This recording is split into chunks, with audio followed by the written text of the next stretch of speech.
Челлендждің 3-ші күні. Сәлем достар, сіздермен бірге мен Арека, мен арама қош келдіңіздер. Бүгінгі менің таңым жылы су ішумен басталды. Жылы су ішу бұл денсаулыққа өте пайдалы, әсіресе аш қарынға. Бүгін күнімді кітап оқумен бастадым. Кітап оқу арқылы миымды тезірек дамытамын. Бүгін қолымда телефон болды, себебі сіздерге арнап бүгін күні бойымды дүйсенбі күнімді влог етіп түсіргім келді. Түсірдім. Қазір бізде кеш сағат 8 болып жатыр кешкі. Тамағым ауырып тұр. Содан кейін даусым чуть болса да өзгерген жайы бар. Інімді осы разоскаға дайындап қойдым. Сабақтан келіп енді видеоны монтаждап отырмын сіздер үшін. Мінекей, одан кейін қараңғыда зарядка жасаған болатынмын. Если вам не видно, прошу прощения, потому что мне прям нравится осы жасаған, қараңғыда жасаған. Прям өзіме қатты люблю.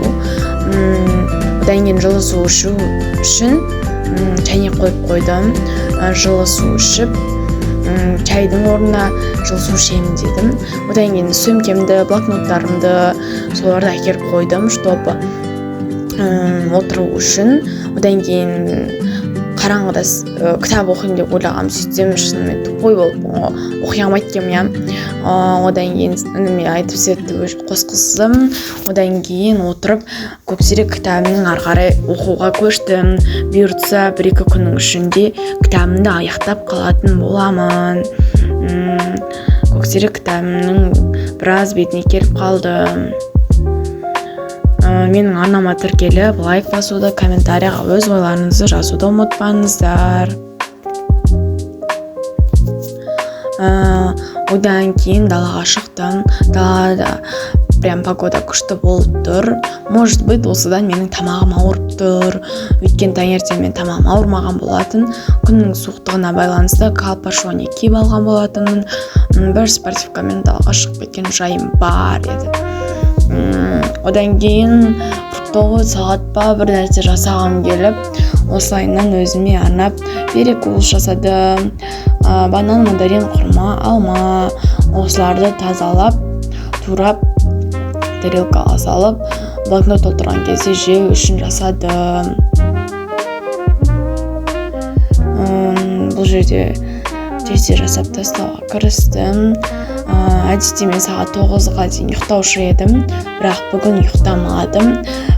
Сіздерге влог түсірейін деп, соның арқасынан менің влогым ұзақ шықты. Және де уақытымды керемет пайдаландым, ең күштісі.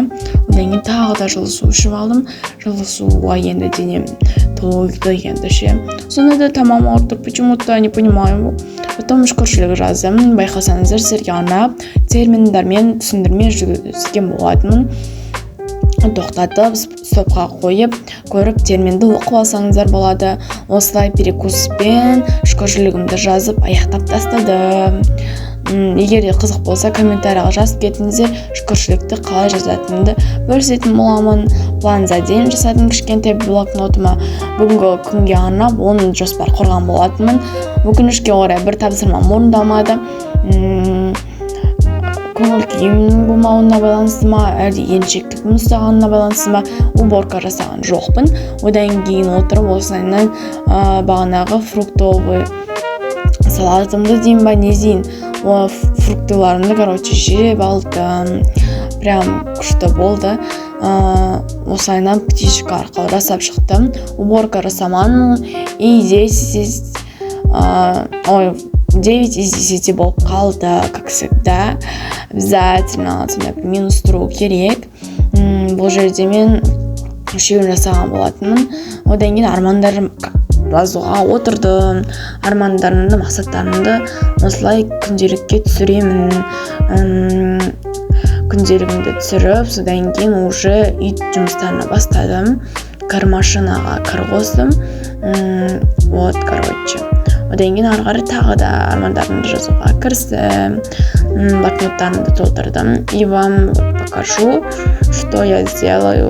Мен блокноттарымды көрсетіп жатырмын. Одан кейін бағанағы салған кірімді тоқтатты. Кірімді жайып тастадым. одан кейін келесі рейсті екінші рет кір қосып жатырмын. И вот вам покажу, короче.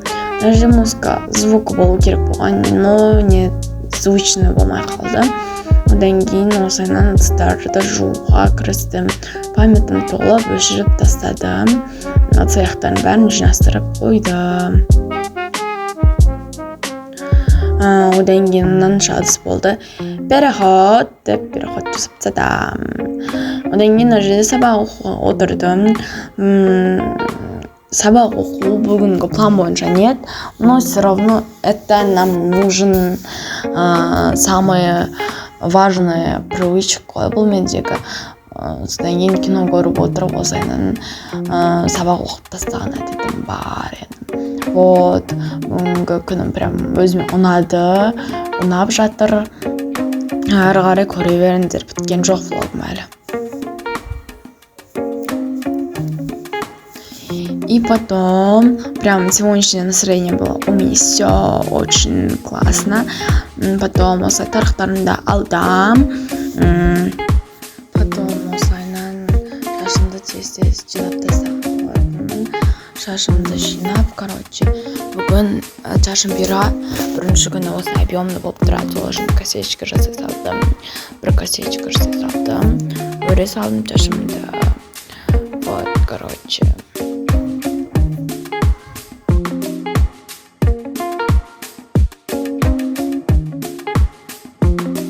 Одан кейін бетіме пудра жағуға көштім. Бүгін прям открыла желание. Поэтому снова пудраны тестировать көрдім. Пудра прям лучше. Жақсы. Әппақ болғанымен он жағып жатқан секілді, бірақ иісі пахнет прям очень классно. Пайдаланып көргеніңіздер бар ма? Комментарий жазып кетіңіздерші. Вот, короче. Басында осылай жасап шыққан болатын. Потом кисточкамен жасауға көштім. Кисточка деп пудраны алып жасаған болатынмын. Потом осылай растушевать етіп шықтым. Потом контур жасадым. Ерніме осы карандашпен контуринг жасап сызып шықтым. Одан кейін ішін тинтпен боядым. Вот, короче. Чуть-чуть жасадым. Одан кейін хотела румяна. Без румяна я не могу. Поэтому сделала. Вот, короче, как вы видите. И вот мой сегодняшний аутфит. Мне очень сильно нравится. Прям у меня было настроение очень круто.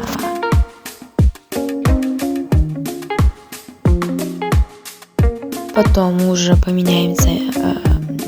Переход. Где переход жасап да. Вот, короче. И до этого мен киіміме рубашкама өтіп басып алдым. Потому что рубашкам прям жырық болып тұрды. Шықсам өтіп басып алдым. Достар, короче, через 10 либо 15 минут кейін мен идем шум керекпін. Но у меня есть время, я уже готова, как вы видите. Поэтому буду сейчас посмотреть телефоном. Сижу в Инстаграме. Вот, короче, сегодня...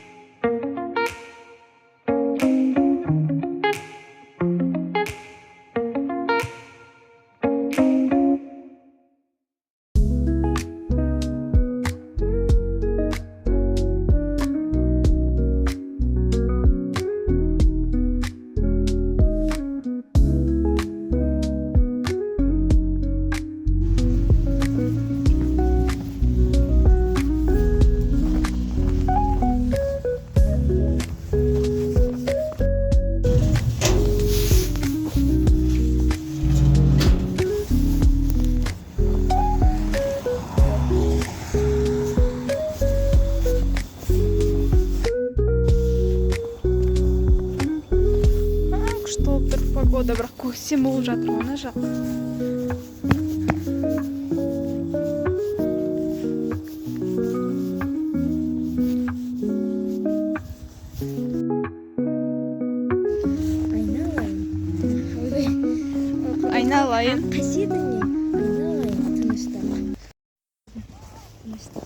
Мен влог түсіріп жатырмын.